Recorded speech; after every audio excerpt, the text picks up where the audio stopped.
Bienvenidas, buenas noches nuevamente. Gracias por acompañarme en esta noche. Sé que es un día un poco complicado porque fue festivo en México y algunas de ustedes seguramente están descansando en casa, pero muchas gracias por conectarse, por acompañarme en esta plática que desde luego va a quedar grabada para el canal, para que futuras personas, mamás, puedan conocer también de la pedagogía y un poquito también de estos temas que nos ayudan a renovar el entendimiento.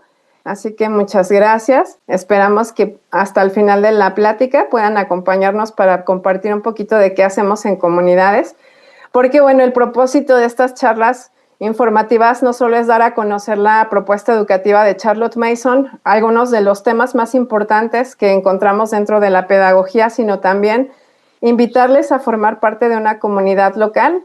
Tenemos varias, gracias a Dios, ya en la República y también en otros lugares. Tenemos en Colombia, de hecho Colombia es una de las comunidades más grandes que tenemos. Tenemos en Perú, tenemos en Chile y bueno, algunas que están siendo semilleros para otros países que con el favor de Dios puedan abrirse también. Así es que esperamos que puedan acompañarnos hasta el final de la charla.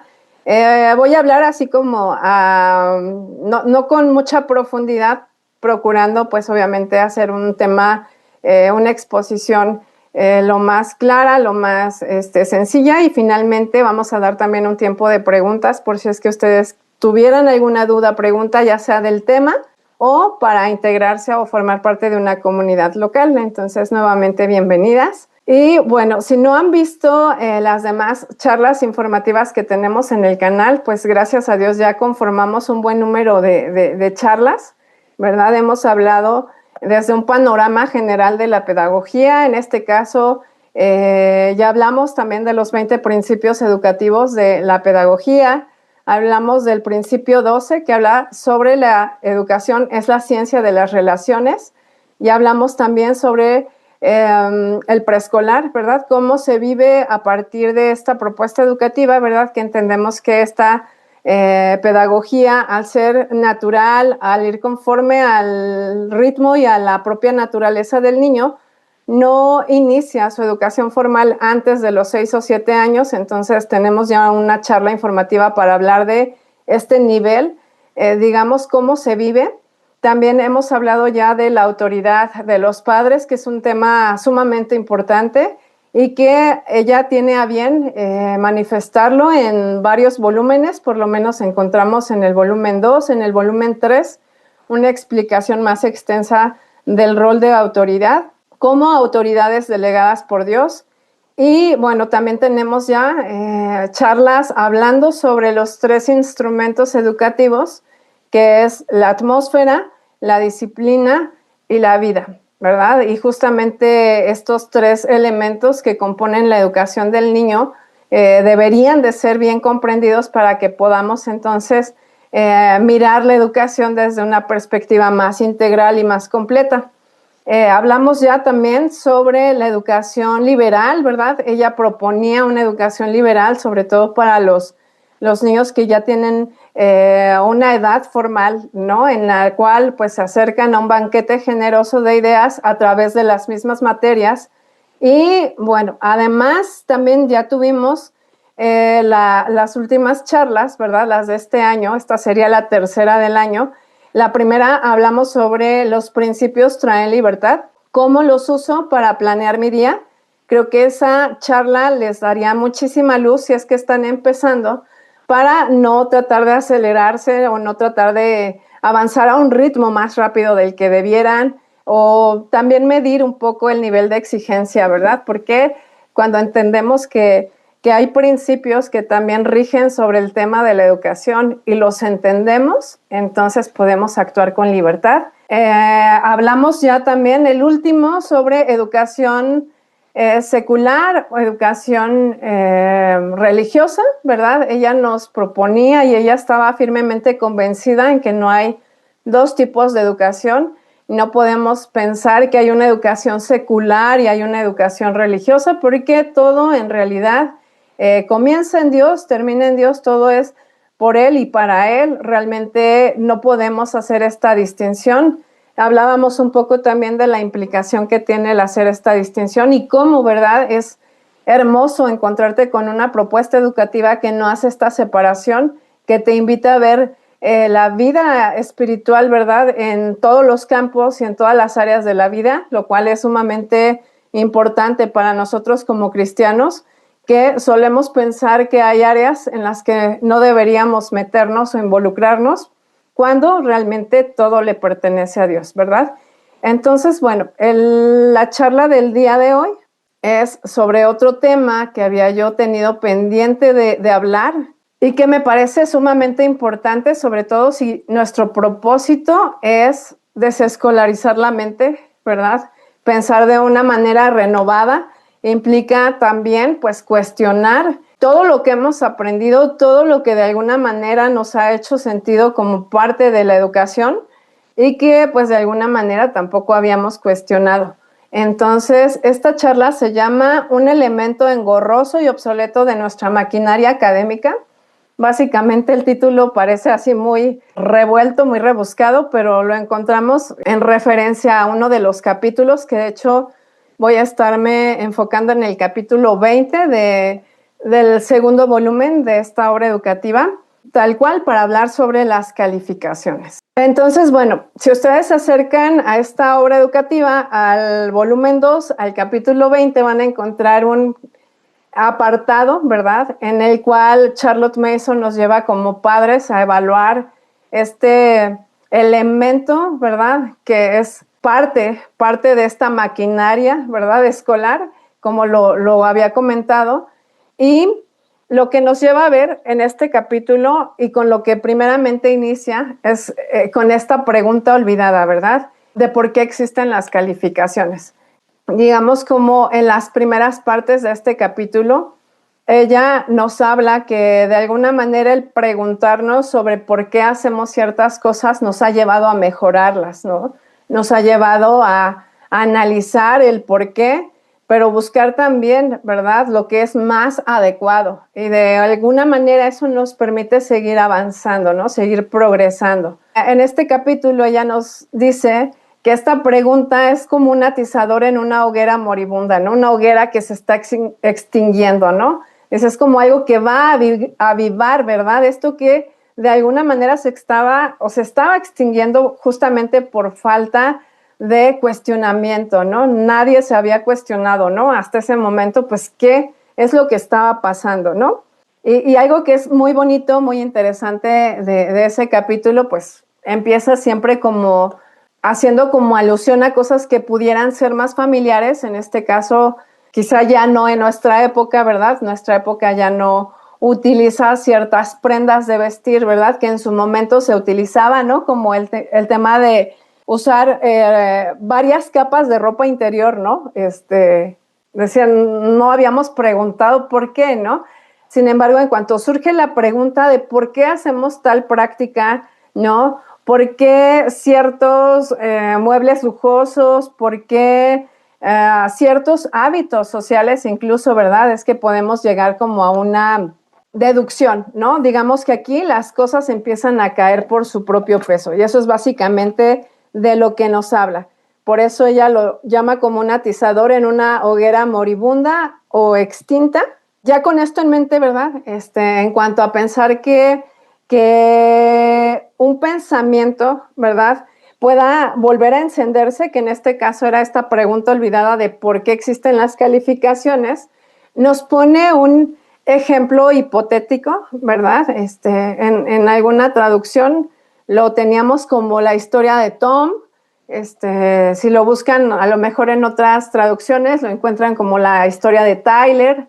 Pero bueno, vamos a dejarlo como la historia de Tom porque finalmente es una historia hipotética, ¿verdad?, que ella toma justamente para mostrarnos la realidad, ¿no?, del motor, de lo que mueve a los padres. De alguna manera ahorita vamos a ir explicando poco a poco, pero de entrada, pues la historia de Tom es, como les digo, es una historia no real, pero que tiene base, ¿verdad?, en algo que ella misma estaba observando que ocurría. Recordemos que ella también fue maestra, ¿verdad?, y no solamente desarrolló una propuesta educativa y digamos que en este sentido se convirtió como en una filósofa de la educación, sino que también como maestra lo pudo definir, lo pudo ver.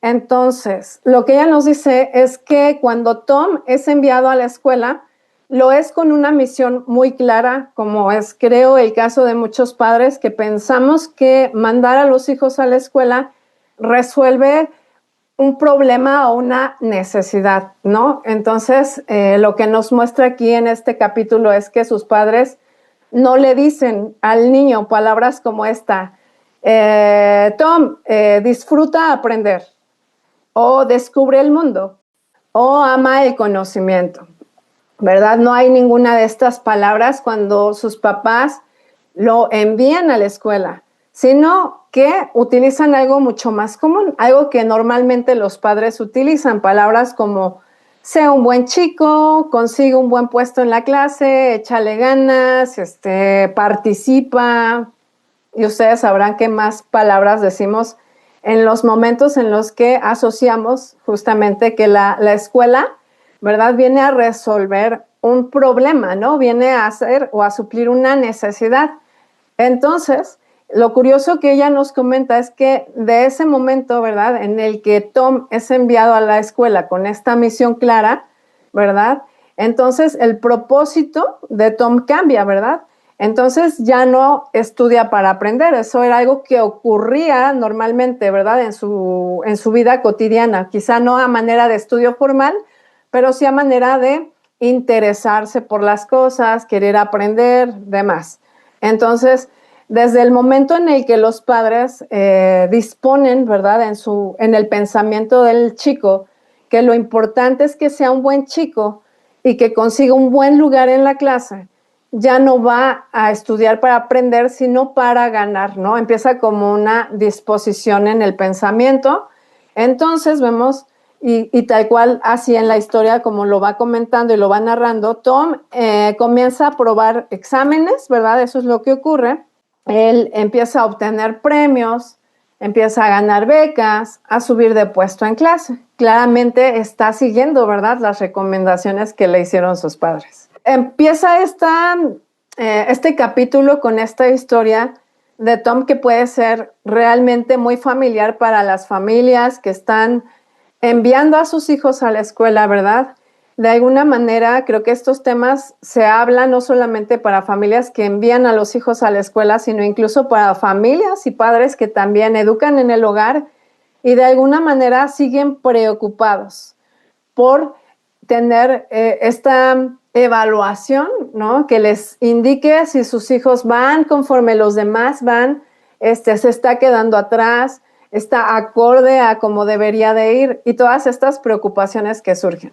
Entonces, vamos, este era el segundo punto, vamos al tercer punto, que es el gran problema.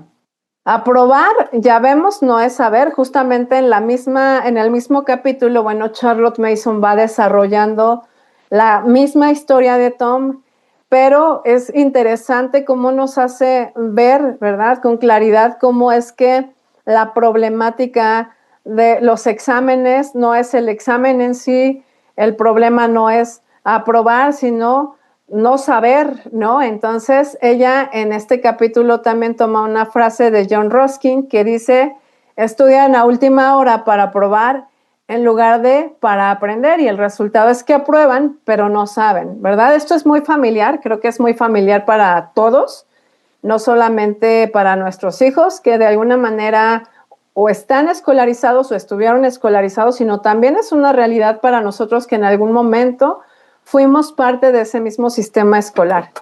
Entonces, lo que ella nos dice, ¿verdad?, es que el objetivo, ¿verdad?, el objetivo de la educación cuando se basa en aprobar, ¿verdad?, cuando la preocupación, digamos, del padre, ¿verdad?, es que el niño apruebe tal cual, ¿verdad?, ocurre lo que ella dijera una tragedia, ¿verdad? La tragedia es que entonces el objetivo del niño ya no va a ser el conocimiento, sino simplemente aprobar, ¿verdad? Si el niño aprueba, está cumpliendo.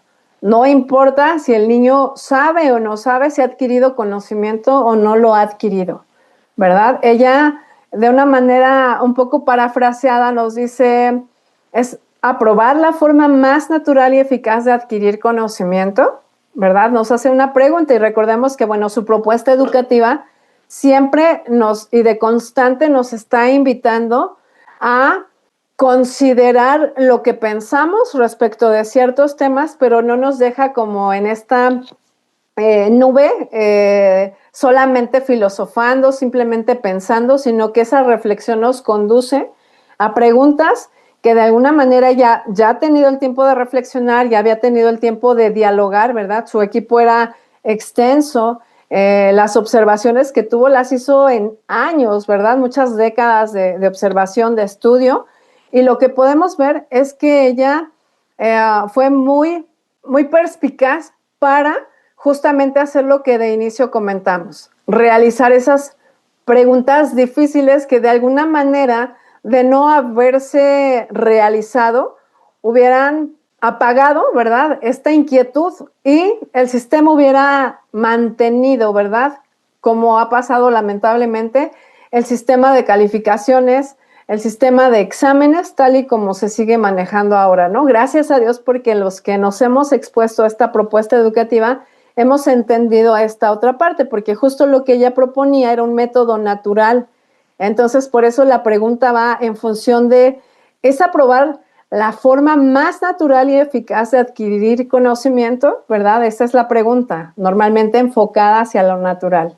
Entonces, las personas que aprenden a pesar de los exámenes, ¿verdad? Que en este caso sería como una discrepancia de ella hacia este pensamiento, o como una respuesta, como una pregunta que responde a esta otra pregunta que acababa de formular, ¿verdad? Entonces, las personas que aprenden a pesar de los exámenes son simplemente mentes brillantes que habrían aprendido de cualquier forma, ¿verdad? Nos hace esta pregunta y es interesante si nosotros tratamos un poco de pensar en esto, ¿verdad? En pensar si antes, ¿verdad? Antes de pasar estos exámenes, las personas de cualquier manera aprobarían o no, obtendrían el conocimiento o no. Y esto, bueno, esto es interesante, nos va a conducir justamente al siguiente punto, en cómo los exámenes deforman el aprendizaje. Entonces vamos así como haciendo una especie de recapitulación en el que la historia de Tom en realidad es la historia de cualquier niño, ¿verdad? En el que los padres tienen claramente esta concepción de el niño va a posicionarse en un lugar en el salón de clases, en la medida en la que simplemente tenga lo que tenga que hacer para aprobar, ¿no? Entonces empezamos a ver cómo hay un cambio y un contraste en estas dos cosas, ¿verdad? Disfrutar, aprender, descubrir el mundo, amar el conocimiento, ¿verdad? Que eso es algo natural, justamente hablando de un método natural, a la parte de aprobar exámenes, obtener premios, ganar becas, subir de puesto en la clase, ¿verdad? Que está mucho más asociado a la parte de aprobar. Y justamente ella nos dice, ese es el gran problema. El gran problema es aprobar, pero no saber, ¿no? Esa desvinculación va ocurriendo, ahorita lo vamos a explicar, en cómo es que los exámenes justamente contribuyen a deformar el aprendizaje, ¿verdad? Cuando el sistema gira alrededor de calificaciones, ¿verdad? Ella nos decía que cambiaban básicamente tres cosas y de manera profunda, ¿verdad? Y esto es algo que tendríamos que analizar como padres, sobre todo como padres que educamos en el hogar, porque claramente que un padre de familia no va a cambiar toda la maquinaria escolar que ya existe, ¿verdad? Pero esto va especialmente para los padres, porque aunque no hacemos probablemente evaluaciones en casa, sí estamos muy preocupados por el momento en el que tengan que evaluarse para certificarse, ¿no? Entonces creo que es importante tener estas recomendaciones, esta perspectiva en mente, pues para evitar caer, ¿verdad?, en la trampa del sistema. Entonces, ella nos dice que algunas de estas cosas que cambian, ¿verdad?, o que se deforman a partir de los exámenes, es el objetivo, deja de ser conocer. Ese sería el primero, ¿verdad? O sea, cuando antes lo que movía al niño para aprender era conocer, ¿verdad? Ahora esto cambia, ¿verdad? Y en lugar de conocer, ahora es, como lo comentamos, aprobar. Si nos damos cuenta, ya el tema empieza como a caer por su propio peso, vemos como el problema en sí, como lo vamos a ver en las últimas diapositivas, no es en sí el examen, sino estas palabras, el juego de estas palabras, ¿verdad? Cuando el objetivo cambia de conocer a probar, también hay un impacto en la forma de estudiar, ¿verdad? O sea, también se ve afectado, también cambia profundamente la forma que tiene el chico, el estudiante de estudiar. Entonces, comienzan a estudiar ya no con base en el interés, en las relaciones vivas que va haciendo con el pensamiento, con las cosas, con la naturaleza. Ya no ocurre de esa manera. Básicamente los estudiantes comienzan a estudiar según el estilo del examen, ¿verdad? Según el estilo de las preguntas que les vayan a hacer. Básicamente es, creo que, tan familiar para todos, en cualquier nivel pasa, ¿verdad? Y lo terrible, pues, es que no somos enteramente conscientes de la forma y la manera en la que nosotros padres estamos contribuyendo. Ahorita lo vamos a hablar un poquito más extenso. Entonces, cuando esto ocurre, ¿verdad? Cuando los estudiantes estudian según el estilo de preguntas del examen, pues ya no van a estudiar para comprender, sino simplemente para responder, ¿verdad? Entonces, esa es una cuestión importante, ¿verdad? Y ahí vamos viendo de poco en poco cómo realmente este sistema de calificaciones es un atentado contra el aprendizaje natural del niño. Es un atentado contra las formas que deberían mantenerse puras y que como padres deberíamos preservar, que como lo estamos viendo ahorita y lo vamos a terminar de ver una vez que acaben las diapositivas, es preservar cosas importantes en cuanto a lo que ocurre naturalmente con los niños. Entonces, en tercer lugar, es que va a desaparecer esa libertad intelectual, ¿verdad? Hay un tipo de libertad intelectual de la que disfrutamos, de la que gozamos, ¿verdad? Siempre y cuando el examen no domine, ¿verdad? No trate de alguna manera, encajonar, ¿verdad? El pensamiento. Entonces, claramente que los estudiantes, cuando esto ocurre de esta manera, no pueden elegir temas, no pueden elegir métodos y no pueden explorar intereses, ¿verdad? Estamos viendo aquí de esas maneras o de estas tres formas que cambian profundamente, ¿verdad? A través del uso y de la aplicación de exámenes, ¿verdad? Volviendo al punto, lo que debería de ser como ese objetivo, el conocer, ahora se convierte en aprobar, ¿verdad? Esto cambia enteramente la forma en la que estudian, porque ya no estudian para comprender, estudian para responder y desaparece esa libertad intelectual, ¿verdad? Entonces empezamos a sesgar el pensamiento del niño hacia las cosas que nosotros consideramos que son importantes, que el niño debe saber, ¿no? Sesgamos su pensamiento. Entonces, bueno, podría meter muchísimas citas, de verdad que, bueno, esta mujer, esta reformadora educativa, realmente se dio a la tarea de escribir bastante. Tendríamos aquí para largo de hablar de todas las citas, ¿verdad? De todos esos extractos, fragmentos que ella nos dejó respecto del tema de las evaluaciones, de los estímulos, ¿verdad? Que son movidos o que son estimulados de manera inadecuada y que suprimen los deseos naturales que el niño debería de conservar, pero vamos a tratar de darle como una secuencia de manera que quede claro el punto, ¿no? Hasta ahorita vamos viendo cuál ha sido y cuál es el problema, cuál es realmente el problema y cuál es la actitud que como padres tenemos. En quinto lugar, vamos a hablar de esta cadena de esclavitud educativa. Esa cadena, ella la manifiesta en este mismo capítulo, ¿verdad? En el volumen 2, que es el que estamos abordando, donde ella nos habla justamente de que existe una cadena de presión que supera, ¿verdad?, las posibilidades tanto del niño como del maestro y a la vez también del examinador, pero como toda esta maquinaria se ha llevado a cabo a partir de una participación colaborativa, ¿verdad? ¿Entre quiénes? entre el maestro, ¿verdad? El examinador, que en este caso sería la autoridad educativa de la institución, y los padres, ¿no?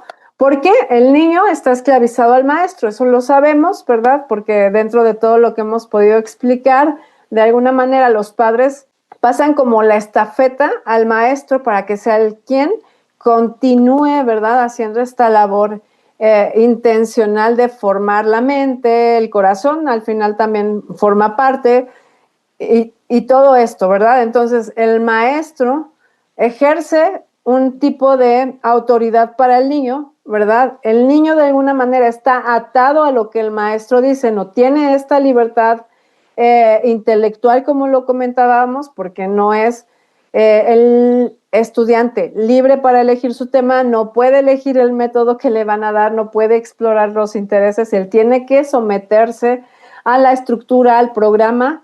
Entonces vemos que el niño está esclavizado al maestro, pero a la vez el maestro también está esclavizado al examinador, ¿verdad? El examinador pues tiende a ser una autoridad educativa, ¿verdad? Está por encima del profesorado, quienes han trabajado en este sistema educativo, bueno, pues saben que el maestro tampoco tiene libertad total, y de hecho tiene muy, muy poca libertad para dar un tema conforme lo que él considera, ¿verdad? Él tiene que seguir programas, el plan de estudios, currículos, tiene que seguir los métodos, ¿verdad? También no tiene tanta libertad para poder proponer abiertamente y libremente un método, una forma de llevarlo, y tampoco puede dirigir esta educación particular a cada niño, ¿verdad? De hecho, algo interesante que ella nos comparte en este volumen también es cómo se estimulan los deseos inadecuados de los niños, ¿verdad? Que es algo que ya se ha comentado en diversas charlas, en diversos momentos, ¿verdad? De cómo el niño, ¿verdad? Llega a la escuela naturalmente con ese deseo de conocimiento. Llega a la escuela no porque la escuela en sí le figure este lugar donde lo va a poder desarrollar, sino que el niño naturalmente es curioso, naturalmente tiene esta curiosidad, que en sí la curiosidad es ese deseo de conocimiento, él es naturalmente así. Los padres, ¿verdad? Llega un momento en la vida del niño en el que consideramos que alguien más debe suplir, alguien más debe ocuparse, ¿verdad? De mitigar todas esas preguntas, todos esos cuestionamientos, toda esa curiosidad, y pensamos que el lugar correcto es en la escuela. Ahorita lo vamos a platicar, está interesante, pero nos habla justamente de que el maestro, ¿verdad?, recibe a muchos niños, todos ellos con mucha curiosidad, porque es característica y es parte de la naturaleza del niño, pero el maestro tiene una limitación, ¿verdad? El maestro no puede acompañar la curiosidad de 10, 15, 20, 30 niños simultáneamente. Entonces tiene que recurrir a otro tipo de incentivos, a otro tipo de motivaciones, a otro tipo de estímulos para que el esfuerzo del niño se sostenga y se mantenga. Entonces, vemos justamente como el maestro, pues tampoco, aunque quisiera, podría tener la libertad de hacerlo aplicando los principios de esta libertad intelectual, ¿verdad? No podría hacer todo esto. Entonces también se encuentra esclavizado al examinador. Finalmente el examinador es el que le da como las indicaciones precisas de lo que debe hacer, pero algo bien importante aquí es que los padres lo permiten, ¿verdad? Eso es lo que ella nos manifiesta en este capítulo. Nos dice que como padres hemos contribuido y hemos colaborado y hemos participado, ¿verdad?, de este sistema, y que hay, bueno, ahorita lo vamos a leer, de qué maneras, ¿verdad?, los padres hemos sostenido este sistema.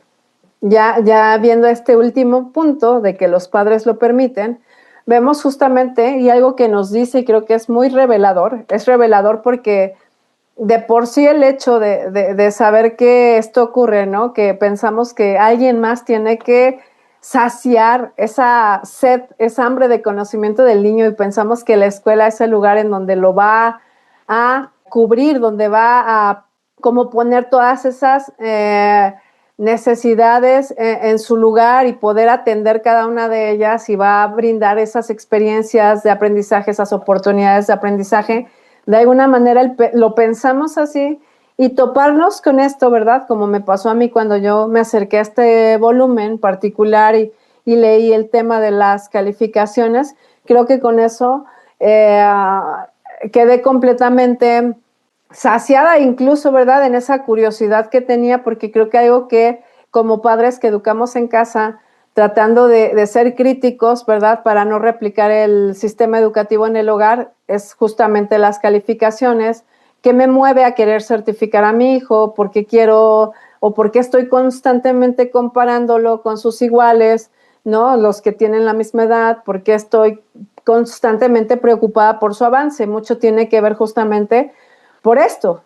La tiranía de los exámenes competitivos existe principalmente por los padres. Fíjense, ni siquiera existe principalmente por las autoridades educativas ni por los maestros. Nosotros mismos, ¿verdad? Como padres, y es algo que ya hace bien en referir, ¿verdad? En este capítulo 20, es que los padres, ¿verdad? Y realmente muchas veces, ¿verdad? O si no es que tenemos esto en mente. De hecho, así es como iniciamos esta charla, ¿verdad? Y lo pongo aquí para que lo recordemos, ¿verdad? No hacíamos esta pregunta, ¿verdad? No hacíamos la pregunta y nunca nos habíamos cuestionado. Habían pasado una serie de cosas hasta llegar a pensar que cuando lo llevan, ¿verdad? Cuando sus padres envían a este pequeño a la escuela, la misión es clara, ¿verdad? No es para que haga todo esto, disfrutar, aprender, descubrir el mundo, ame el conocimiento, sino para que apruebe exámenes, para que obtenga premios, para que gane becas, para subir de puesto en clase. Claramente, estas son motivaciones de los padres y es por eso que en este capítulo particularmente ella nos hace un llamado, ¿verdad? De atención, un llamado a la reflexión, de que somos los padres quienes estamos sosteniendo este sistema, porque los padres queremos prestigio, queremos distinción, ¿verdad? Queremos ese reconocimiento, queremos ese éxito visible. Dense cuenta si este no es el motor que mueve a muchas familias a querer escolarizar y que una vez que escolarizan, también tienen esta expectativa en la cabeza, ¿verdad? No les importa cuánto sabe, sino cuánto sacó de calificación, ¿verdad? No les importa evaluar en la vida práctica cuánto de eso que están aprendiendo realmente lo pueden poner en contexto en su día a día, ¿verdad? Sino que si pasó de calificación es suficiente para mí, estoy muy orgullosa, ¿verdad? Justamente lo que a ella hace mención es que hay motivaciones humanas, ¿verdad? Que realmente no son buenas, ella lo llama así, ¿verdad? Como esta tendencia caída que tenemos, este tinte caído lo dice ahí, la vanidad, la avaricia, la comodidad, la ignorancia, ¿verdad? Creo que pudiéramos detenernos un momento aquí para pensar simplemente en qué es lo que nos mueve o qué es lo que nos movía y qué es lo que diría regularmente, pero prácticamente totalmente mueve esta maquinaria escolar. Ella nos dice que el problema no es el examen. Nos decía, probar no es saber. Ese es el gran problema. El problema no es el examen como tal. Ella tiene a bien explicarnos y creo que dejarnos bastante claro que el problema como tal no es el examen, porque la mente sabe verdaderamente aquello que puede expresar. O sea, realmente lo podemos ver nosotras, ¿no? Incluso como mamás ya educando con esta pedagogía, ¿verdad? En la que a veces se pueden, no a veces, ¿no? Se recomienda sí hacer con regularidad evaluaciones, ¿verdad? Incluso se valen evaluaciones escritas, pero cambia mucho la perspectiva, ¿no? Porque obviamente el niño que sabe algo lo puede comunicar, lo puede decir con sus propias palabras. Ella decía que niños y grandes, aquello que sabemos lo podemos contar y si no lo podemos contar es que no lo sabemos, ¿verdad? Era así como muy sencillo. Eso es justamente lo que tiene o lo que hace la narración. Y la narración en este método que es natural, la narración es natural, es un método de evaluación también, pero por eso mismo nos dice que en realidad no es el problema el examen, porque tú puedes hacer un examen donde le preguntes al niño que sabe de algo y el niño te lo pueda decir y no hay problema en eso. Realmente el problema radica más bien en la competencia, ¿verdad? En los exámenes competitivos, en lo competitivo que puede ser el examen. Todos sabemos, pues, que los exámenes sí pueden ser útiles. No es como demonizar al examen, no. Creemos que los exámenes pueden ser útiles, que hay un principio real, ¿verdad? Y útil, un principio educativo. El problema no es en sí esto, sino lo que comento sobre lo competitivo, ¿no? Cuando el examen es competitivo, ahí empieza a surgir el problema. ¿Por qué? Porque hay un peligro, ¿verdad?, de la competencia permanente del que vamos a hablar así de forma muy breve, ¿verdad? Ella en este mismo capítulo, porque recordemos, seguimos hablando de este mismo capítulo, aunque claramente hace referencia a esto a lo largo de toda su obra educativa, ¿verdad? Y podemos encontrar como estas luces en diferentes partes, pero hablando propiamente de lo que nos dice aquí, nos dice que en realidad todos los seres humanos tenemos deseos naturales, todos, ¿verdad? Es parte de la naturaleza del hombre, ¿verdad? Es parte de lo que somos. El problema en realidad aparece cuando solo uno de estos deseos es estimulado constantemente. Yo les ponía el ejemplo del maestro, ¿verdad? Que recibe a 10, 15, 20, 30 niños, ¿verdad? Todos vienen con este deseo de conocimiento, este deseo de querer saber. Pero lamentablemente el maestro no puede suplir ni saciar el deseo de conocimiento de 10, 15, 20, 30 niños, ¿no? Entonces, él tiene que estimular otro deseo que es natural, ¿verdad? Estos deseos, digamos, no son, o sea, son neutros, digamos, o sea, son deseos que están en cada uno de nosotros, ¿verdad? Son deseos que de alguna manera pertenecen a nosotros como personas. Entonces, el problema en realidad es que estimulamos o tenemos que estimular un deseo para que el niño pueda continuar progresando, ¿no? Ella hablaba en este capítulo de resortes de acción, resortes que nos mueven a la acción, ¿verdad? De alguna manera, nosotros funcionamos de esta manera. Nosotros necesitamos tener algo que nos mueva a poder actuar, ¿no? En este caso, si el niño se mueve por el deseo de conocimiento, el niño va a actuar, pero si el niño no puede satisfacer este deseo de conocimiento porque se le priva de ese conocimiento, el niño pues necesita algo más que lo estimule para querer responder o actuar. Entonces tienen que estimular otro deseo más. Y el problema es que los demás deseos, ¿verdad? Como el de querer sobresalir, el de querer ser estimados, el de querer progresar, si bien no son malos, son peligrosos y son, como ya lo comentaba, una tragedia real cuando operan dentro de la educación del niño, ¿no? La educación del niño debería de sostenerse a través de este deseo de conocimiento en el que si tú tienes deseo de pan y te dan agua, pues no están supliendo tu deseo, ¿verdad? Al final te están dando otra cosa. Eso puede ocurrir, ¿no? Entonces, si el niño quiere conocimiento, lo único que va a satisfacer ese deseo es el conocimiento. Pero como muchas veces, como lo comento, y eso fue algo que ella pudo ver tal cual, es que cuando tú no puedes darle esto, tienes que estimular otra cosa y ahí es cuando se cambia por completo, ¿verdad? Aquí hablábamos, aquí atrásito hablábamos de este cambio, ¿verdad? Cambia la forma de estudiar, entonces ya no estudia para aprender, estudia para ganar. Cuando nosotros estimulamos otros deseos, ¿verdad? Justamente lo que provocamos es que el niño ya no estudie para saber más, sino que estudie para ganarse el primer lugar, para ganarse el diploma, para que la familia lo reconozca y pueda tener la atención, ¿verdad?, de la familia, que le aplaude porque fue el mejor, ¿verdad? Incluso progresar. En este sistema de calificaciones, si algo sabemos es que cada examen aprobado nos lleva o nos acerca un poquito más a la meta escolar, que es pues prácticamente terminar los años de estudio, sea el nivel que sea, ¿no? Normalmente, pues como la mirada es en la universidad, ¿verdad? Así los padres normalmente tienen la mirada en esto. Entonces, el problema en realidad, como ya lo vemos, no es el examen en sí. El problema es la competitividad, es la competencia.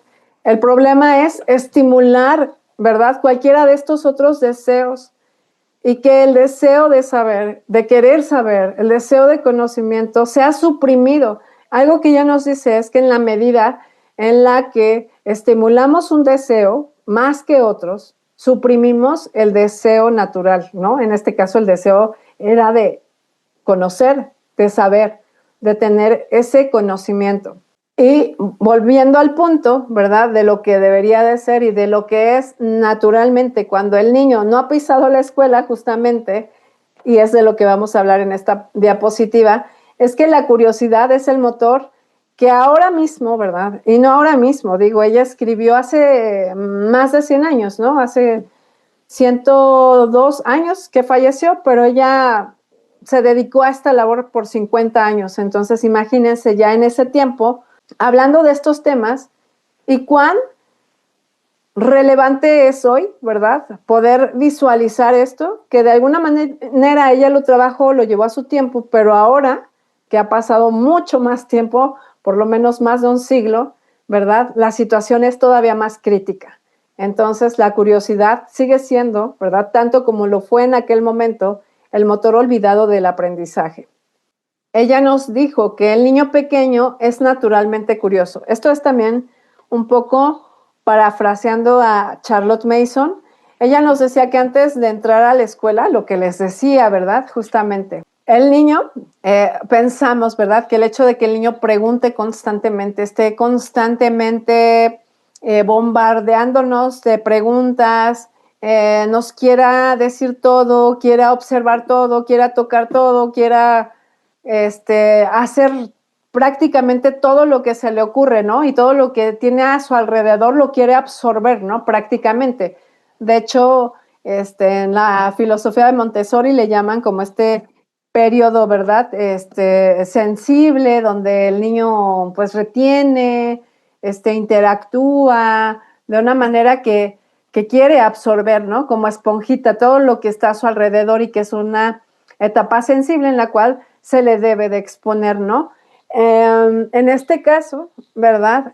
Pensamos que cuando el niño ya está en esta etapa en la que todo pregunta, todo quiere saber, en la que se muestra claramente más interesado por el conocimiento y nosotros nos sentimos muchas veces incapaces de poder acompañar toda esa capacidad de asombro que tiene, toda esa curiosidad, todo ese deseo por conocer todo de todo, y pensamos que entonces es el momento ideal para poder enviarlo a la escuela, ¿verdad? Decimos, bueno, creo que ya mi hijo está listo para irse a la escuela y lo que hacemos es que pues lo preparamos, ¿verdad? Prácticamente para llevarlo. Pero aquí pasa algo muy, muy curioso, ¿no? Porque justo lo que nos comenta ella en este capítulo es que antes de entrar a la escuela, el niño pregunta constantemente, observa todo, quiere entender el mundo, pero cuando el niño entra al sistema escolar, cesan las preguntas, cesa todo, ¿no? Incluso hay quien pudiera pensar, mi hijo está enfermo, ya no es el mismo, o seguramente ya dejó de preguntar tanto porque todo le resuelven, ¿no? Probablemente ya disipó sus dudas, ya no tienen tantas inquietudes porque está expuesto a tantas oportunidades, ¿verdad? Y lo que pasa más bien es que cuando el niño ingresa al sistema escolar, deja de preguntar, ¿verdad? Sí, pero porque ya no aprende por curiosidad, ahora empieza a aprender por evaluación. Hay un cambio. Si se dan cuenta, bueno, tal cual un sistema educativo tiende a ser artificiales los procesos que ocurren de forma natural. El niño va a aprender porque tenemos un cerebro que está biológicamente hecho para aprender. Realmente un adulto no enseña al niño a aprender ni lo enseña a pensar. El niño lo hace naturalmente porque viene capacitado, ¿verdad? Tiene estas capacidades que hacen que el niño pueda hacerlo por él mismo. Pero lo que sí ocurre es que cuando tú cambias, ¿verdad? Este chip, ¿verdad? En el que ya no es la curiosidad la que mueve al niño para aprender, sino que ahora aprende por evaluación, claramente el niño va a cesar en esta curiosidad, porque ya no estamos estimulando su deseo de querer saber, sino todos los demás. Puede ser el de sobresalir, el de ser estimado, el de progresar. Creo que varias personas, ¿no? Varias de nosotros hemos podido ver que hubo un antes y un después en nuestros hijos después de pisar la escuela, pero gracias a Dios, pues porque el Señor nos ha dado esta plasticidad cerebral que nos ayuda a recobrar, ¿verdad? Justamente muchas, o sea, las capacidades que han estado ahí, ¿verdad? Cuando se vuelven a poner en uso, empiezan otra vez a activarse, empiezan a hacernos útiles nuevamente, ¿verdad? No del todo las matamos, no de todo las suprimimos, sino que si las volvemos a alimentar, ¿verdad? Con el alimento adecuado para cada una, empiezan a funcionar y gracias a Dios por eso, ¿verdad? Lo hemos podido ver familias que empezamos esta educación cuando nuestros hijos ya eran más grandes. En mi caso, con un hijo que ya estaba por cumplir 9 años y que gracias a Dios pues pude verlo, ¿no? De primera mano. Por último, vamos al resultado final, bueno, casi último, el resultado final que ella nos dice que ocurre en el niño, ¿verdad? El niño que naturalmente amaba aprender, ahora termina asociando el aprendizaje ya no con ese gusto, esa emoción, ese asombro, ese descubrimiento que te produce como esta sensación de triunfo, ¿no? De lo alcancé, lo entendí. No, ya no, ¿verdad?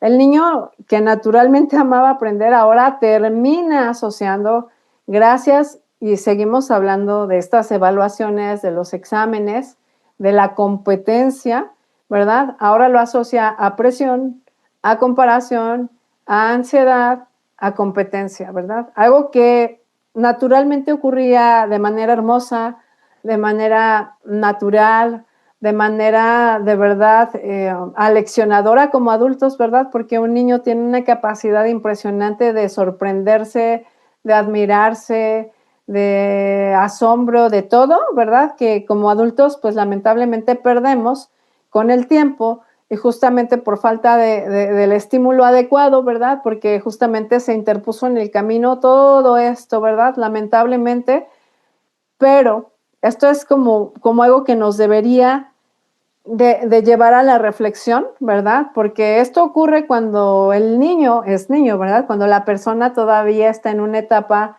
en la que todavía le falta, ¿verdad? Vida para poder, pues, seguir formándose un camino, ¿verdad? Una ruta, pero muchos adultos finalmente terminan creyendo, ¿verdad? Que no les gusta aprender, ¿verdad? Lo que asociamos, o sea, cuando somos niños probablemente y en la inmadurez, sea esto, ¿no? La presión, la comparación, la ansiedad, la competencia y podríamos agregar muchos otros más. Pero cuando somos adultos, justamente lo difícil es que terminamos creyendo que no nos gusta aprender, ¿verdad? Que no disfrutamos, no somos ya intencionales en esto porque creo que en algún momento llegamos a pensar que, vaya, se acabó, ya terminé, dependiendo, ¿verdad? Si tu meta era terminar la preparatoria, si tu meta era terminar una carrera, ¿verdad? Y terminas la carrera, la preparatoria y dices, vaya, ya, terminé, por fin, ya me olvido. Y piensas que ya es libro cerrado, ya no voy a volver a tocar un libro, ya no voy a volver a someterme a una disciplina de estudio y ya no más. Y creo que eso es bastante terrible, ¿verdad? Es una de esas tragedias, como ella lo dice, justamente porque la educación es un proceso que no acaba, ¿verdad? Acaba la intencionalidad y por ser o por dejar de ser intencionales, ¿verdad? Tendemos a la mediocridad, tendemos, como ella dijera, a vivir por debajo, ¿verdad? Del nivel al que deberíamos de vivir.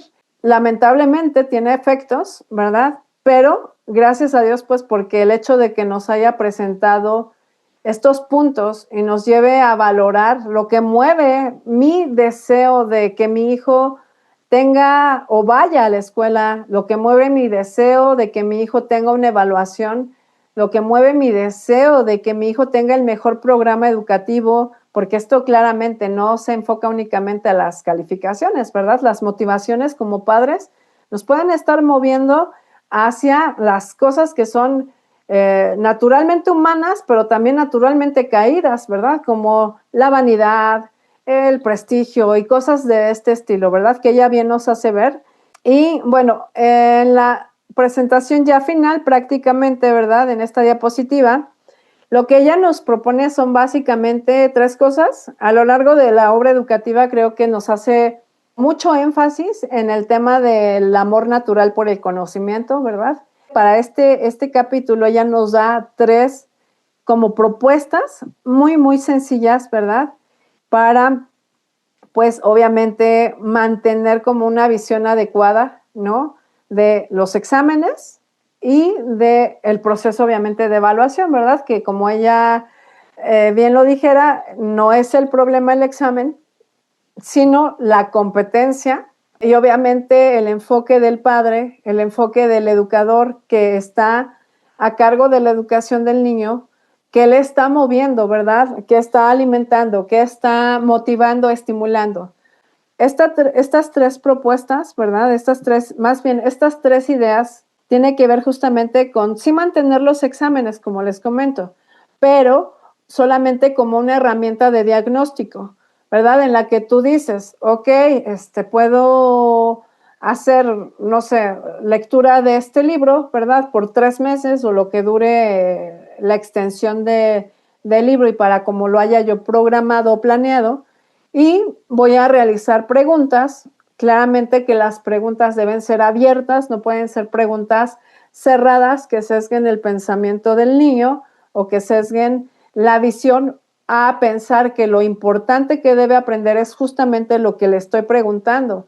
No, porque ella nos propone que la educación es la ciencia de las relaciones y que el niño tiene la capacidad para relacionarse con todo de manera personal, de manera propia, ¿verdad? Y de esa relación obtener lo que necesita, ¿verdad? Entonces, cuando el niño es evaluado, el niño nos dice con sus palabras, ¿verdad? El niño nos dice lo que lo que es importante, perdón, para él, ¿verdad? Lo que es especialmente importante para él. Entonces, eso sí podemos evaluarlo, ¿verdad? Una manera o una evaluación como diagnóstica, ¿verdad? En la que podemos ver, porque el niño nos dice lo que ha aprendido, lo que el niño ya ha asimilado como propio, lo que ya se ha apropiado, pero evitamos la competencia, ¿no? No es una herramienta para competir. Justamente el segundo punto que ella nos propone también es evitar esa comparación constante que ustedes saben. Es muy difícil que no ocurra cuando mantenemos un sistema que se sostiene por notas, que se sostiene por números, ¿verdad? Que obviamente premia, que obviamente beca, que obviamente da lugares, ¿no? Entonces, el aprendizaje, lo que ella nos proponía es que no debe de organizarse como una carrera, ¿verdad? No es como una carrera a la que tú llegas, ¿no? Así como que vas, y entonces estás viendo a los que están alrededor de ti, los que están a un lado y vas como checando que no te ganen y tratas de acelerar el paso y no importa si aprendiste o no, porque incluso lo que ella nos decía en este capítulo es que los niños también pueden adquirir la habilidad para correr rápido, ¿no? Para alcanzar a los que ya lo pasaron o para incluso rebasar, ¿no? O sea, ellos pueden desarrollar esas habilidades, ¿verdad? Pero esas habilidades están desconectadas de el amor por el conocimiento. Por eso el tercer punto es proteger el amor natural por el conocimiento, ¿verdad? Porque la educación debe formar personas que aman aprender, no solamente que aprueban. Y creo que es parte de algo que como padres que educamos con esta pedagogía nos ha preocupado, porque una de las cuestiones que siempre, siempre, siempre nos pregunta la gente es ¿y cómo los evalúan? ¿Y quién los califica? ¿Y quién les va a dar su certificado? Y entonces, ¿cómo se van a poder meter a la universidad? ¿No? Y todo esto son cosas que pues probablemente y genuinamente les importen. Sin embargo, cuando un padre ha entendido esto, sabe que la nota no es lo importante, sabe que ese número no significa nada y sabe que el niño está recorriendo un camino propio, un camino personal, que si bien nosotros acompañamos, es la carrera del niño, ¿no? El niño hace el trabajo intelectual, el padre le acompaña, el padre facilita el recurso, el padre planifica, ¿verdad? Para que el niño pueda seguir un orden, digamos, estructurado, ¿verdad? Que haga que los conocimientos lleguen cuando deben de llegar, pero no sofoca ese deseo de aprender del niño. De hecho, esta pedagogía que propone un método, perdón, un plan de estudios muy abundante, ¿verdad? Permite que el niño se interese en muchas cosas que de forma quizá natural y en su entorno no podría conocer, ¿verdad? Por ahí me venía a la mente las personas que, porque en esta filosofía del unschooling, donde el niño aprende basado a sus intereses, pues uno, si lo ha llegado a practicar, que a mí yo lo llevé por un tiempo, no poco tiempo, lo llevé por un tiempo, me daba cuenta de la insuficiencia que ofrece este tipo de filosofía, ¿no? En la que básicamente tú no puedes bajarle el sol al niño para que pueda interesarse en el sol. Hay muchas cosas que están a distancia, hay muchas cosas que son complicadísimas mostrárselas porque a veces ni tú como padre sabes que existe todo eso y por eso creo que conviene tener un plan, un currículo, ¿verdad? Que de alguna manera te orienta y esa es parte de tu tarea, ¿verdad? Tu tarea es poner ese banquete, es organizar una rutina, ayudarles a formar los hábitos para que esas ideas no se queden, esas ideas vivas, ¿verdad? Puedan tener un lugar en donde quedarse, que puedan los niños tener también esa atención, a lo mejor el tema de volver a decir con sus palabras, narrar, y todo esto lo puedan desarrollar. O sea, la educación no se queda en eso, pero si algo vemos en toda la propuesta educativa de Charlotte Mason es este énfasis al amor natural por el conocimiento que tiene el niño y como una de las tareas de la educación es preservar ese amor, es no estimular deseos y estímulos inadecuados, ¿verdad? Simplemente dar conocimiento, ¿verdad? No hay otra vía, dice, para el conocimiento que el conocimiento mismo, no hay, ¿verdad? Si el niño te pide conocimiento, no puedes entretenerlo, ¿verdad? Hay muchas currículos, hay muchas plataformas educativas que se basan en el juego, ¿verdad? Y de alguna manera parecen muy nobles, sin embargo, no le estás dando el conocimiento. El niño te está pidiendo conocimiento y solamente a través del conocimiento es que va a poder saciarse. El entretenimiento con un poquito de conocimiento no lo va a nutrir, no lo va a llenar, no va a hacer el efecto que necesita. Entonces, tendríamos que ser realmente muy cuidadosos para evitar que todo esto termine desviándose, ¿verdad?, hacia una estructura rígida como la que propone el sistema, en la que nuestra motivación no es lo que los niños están aprendiendo y que ese amor por el conocimiento les perdure, ¿verdad?, por su vida, no solamente durante sus años escolares, sino hasta que el niño prácticamente se suelta del hogar, ¿verdad? Y empieza una vida propia y en esa vida propia empieza a buscar sus propios intereses, empieza a desarrollar nuevos, ¿verdad? Probablemente intereses, se acerca a nuevos conocimientos y tiene ya los hábitos, ¿verdad? Ganados para poder desarrollarse en cualquiera de las áreas que tenga interés, que tenga habilidad, que tenga la oportunidad también, ¿no? Entonces, creo que para finalizar esta charla, ¿verdad? En lo que ella nos invita, ¿verdad? Básicamente es algo mucho más alto, ¿verdad? Este cierre como un poquito ya más de reflexión, ¿verdad? Las calificaciones parecen indispensables, ¿verdad? Por lo menos ahora en el sistema en el que vivimos, ¿verdad? Y el sistema educativo como está conformado, parecía o pareciera no dar como oportunidad a pensar que no es necesario, ¿verdad? La evaluación o los exámenes, pero más bien creo que algo que tenemos y que nos lleva y nos invita, o nos invitó Charlotte Mason, fue a hacernos esta pregunta, ¿no? De para qué las calificaciones.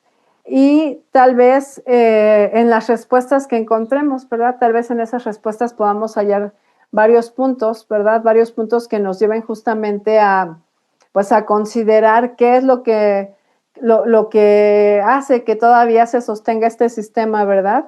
Y ella creo que es muy adecuado en la manera en la que nos hace ver que muchas veces en esas respuestas podemos ver que confundimos el éxito con el conocimiento, ¿verdad? El éxito escolar con el conocimiento, que podemos sustituir palabras tan sencillas como las que hemos aprendido hoy o que hemos aprendido como a ver con más detenimiento implicadas en el tema, que era la curiosidad por la competencia, ¿verdad? Y que finalmente termina reduciendo la educación a números, ¿verdad? Como si la educación fuera una cifra. Y bueno, ella aquí nos invita a pensar en algo mucho más alto, ¿verdad? Una educación, y esto es creo que lo más hermoso de su propuesta educativa, porque es realmente integral, parte de donde debe partir, parte de que el niño conozca de dónde proviene todo, ¿verdad? El principio y fin de la educación es el conocimiento de Dios, pero también que el objetivo no es ganar, sino conocer, ¿no? Eso ya de manera más práctica, porque cuando el conocimiento se convierte en un deleite, y lo es, realmente es un deleite el conocimiento, no es como ella dijera, ¿verdad? Que lamentablemente por los malos métodos que hemos dado a los niños, tienden a verlo más, o nosotros adultos tendemos a ver que el conocimiento es como una medicina amarga que tenemos que darles, cuando en realidad es un plato deleitable para el niño, ¿no? Nosotros hemos pensado que el niño ve con aversión el conocimiento, pero en realidad no es el conocimiento lo que le causa aversión, sino las formas, los métodos, tal cual como lo hemos visto, ¿no? No es lo único el tema de los exámenes, pero influye bastante a esta parte. El aprendizaje, cuando el conocimiento se convierte en un deleite, el aprendizaje deja de ser una carga, ¿verdad? Creo que lo hemos podido experimentar las mamás, sobre todo en esta pedagogía en la que nos hemos vuelto o convertido nuevamente en estudiantes, ¿verdad? Y justamente ese es el propósito. Se convierte, ¿verdad? Porque deja de ser esa carga y se convierte ahora en una vida intelectual plena, que no acaba cuando acaban los años escolares, ¿verdad? Que no tiene caducidad, que no tiene un tope, un límite, ¿no? Sino que por el contrario, una vez que el niño durante sus años de infancia ha adquirido los hábitos y las disciplinas mentales, espirituales, intelectuales y demás, el niño ya puede empezar de manera cada vez más independiente su camino, ¿verdad? De hecho, ya habla de una autoeducación y que la autoeducación es en realidad la única educación posible, porque lo que no hace el niño por su propia cuenta, ¿verdad? Entonces no es para él. Por eso es que es muy respetuosa en conferirle al niño esa confianza, una confianza a las capacidades que Dios ya le dio, y el adulto convertirse en un acompañante, en un guía, en un maestro, en un filósofo, ¿sí? Pero el trabajo lo hace el niño, y en este caso es un trabajo que se inicia, ¿verdad? Durante un tiempo corto o temprano de su vida, pero no termina, ¿verdad? En los años escolares. Lo acompaña, ¿verdad? Durante toda su vida y le ayuda, ¿verdad? A tener una vida intelectual plena.